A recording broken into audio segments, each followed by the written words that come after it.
The weather was pretty average today, so I went down to this spot to try and avoid the crowds. And also, I always seem to catch fish when it's overcast and raining here. Just checking the drag before I make my first cast. You want it tight enough so you don't get busted on the reef, but also not too tight that when you do get caught on the reef you pull your lure off.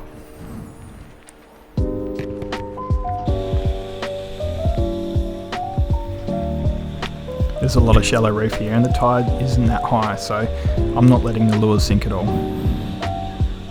I've got the Monsoon Breaker with just a single 1/0 hook on the back, pointing to the sky again, just so that you don't snag up on the rocks.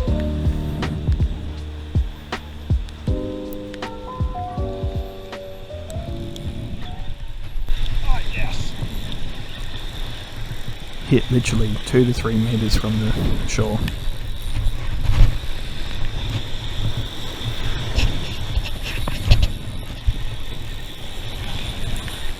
Now is a battle to keep it away from the reef. It's also pretty steep to pull it up on the beach here. It's on a quite an angle at the moment.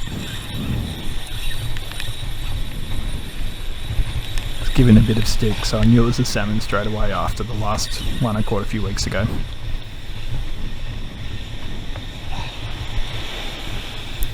Just taking my time, pulling it slowly away from the reef. It was still cruising up and down the little gutter, literally 2 meters from the shore. The difficulty was that the waves were crashing right on the edge, and so every time I tried to bring it up, the surge of water pulling back would pull it down the hill there because it's quite steep. So I just had to take my time and make sure I didn't tighten up the drag too much that I'd pull the hook.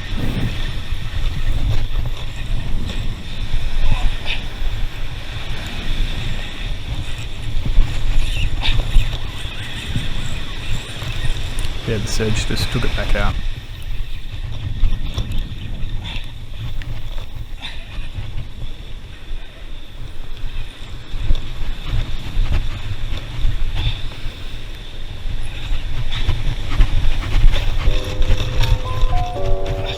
Beautiful. Lovely, healthy salmon. As I lifted up the salmon, there was a bloke down the beach giving me the Barry Biggins. He was walking his dog. He was saying that he saw me walk down to the beach, and then first thing he saw was me lifting up the salmon. He was cheering. It was pretty funny. I quickly bled the salmon straight away. I just cut it behind the gills.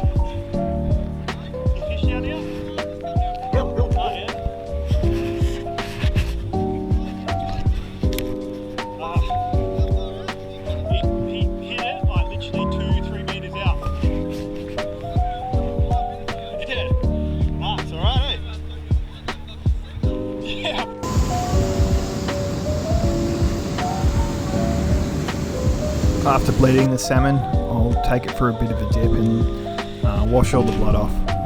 Try and wash all the sand off, and I'll chuck it in my cooler. It's pretty cold, so I didn't bring any ice blocks, so it should be alright just chilling in the cooler for a little bit. If it was a hot day, you definitely want to put these straight on the ice.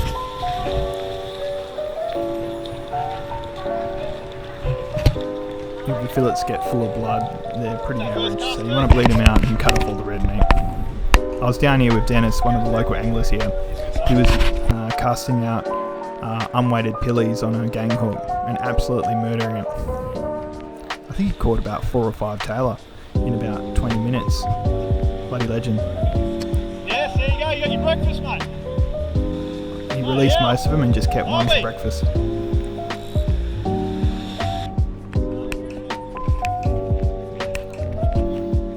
Of the 4 or 5 he caught a couple which would be, between 50 60 centimetres.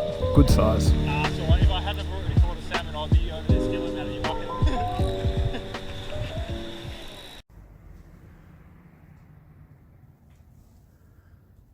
This salmon was about 62 centimetres, a little bit smaller than the last one, but still some wicked fillets.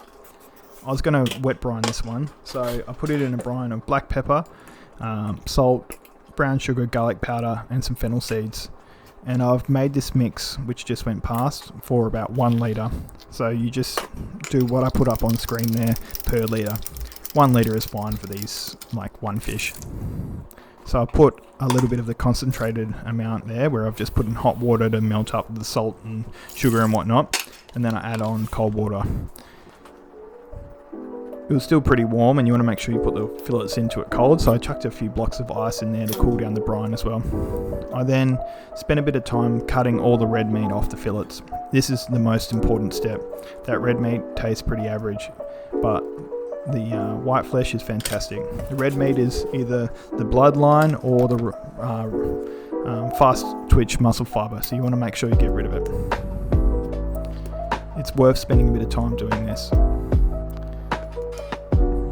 Again, you can use the red meat for burley, or you can use it for bait, for bream or herring and whatnot, so you don't have to chuck it out, but it's not great to eat at all.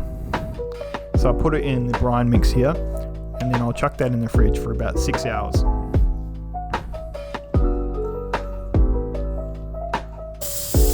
After 6 hours, I'll run it under some cold water and rinse off the brine, just because it's going to be really salty to leave it on there.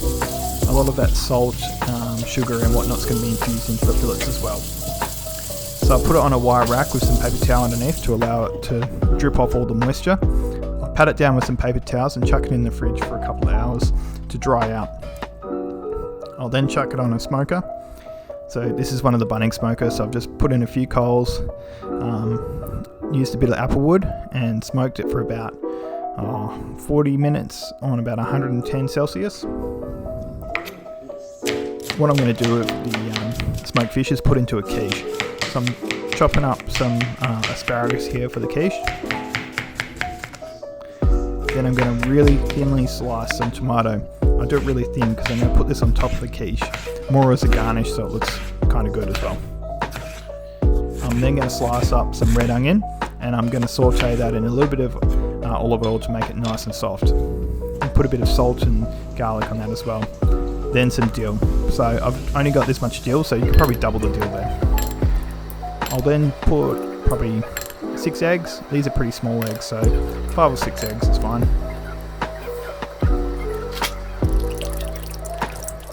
Give it a nice little whisk with a fork.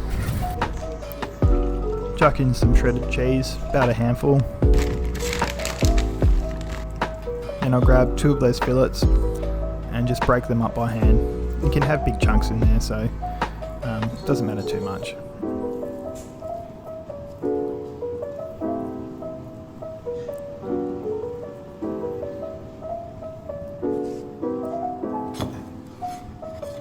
Dip in your asparagus. If you don't have asparagus, you could use broccolini, peas, or whatever you really want. Whatever's in the fridge. In goes the dill. And then you pour about half a cup of cream in there as well. Mix it up slowly. You don't want to whisk it up because you don't want to break up the fish too much. I decided to put another egg in here. Again, these eggs are pretty small, so if you had 5 or 6 big eggs, that'd be fine. Mix it all around, and then pouring it into a dish where I've just got a bit of your normal store-bought short crust pastry. I've also put salt and pepper to taste in the mix.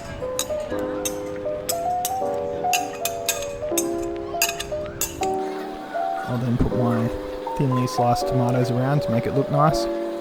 What I realised is that I forgot to mix in the onions, so I had to put them at the end, which sort of ruined the little tomatoes on top, but it still tasted good.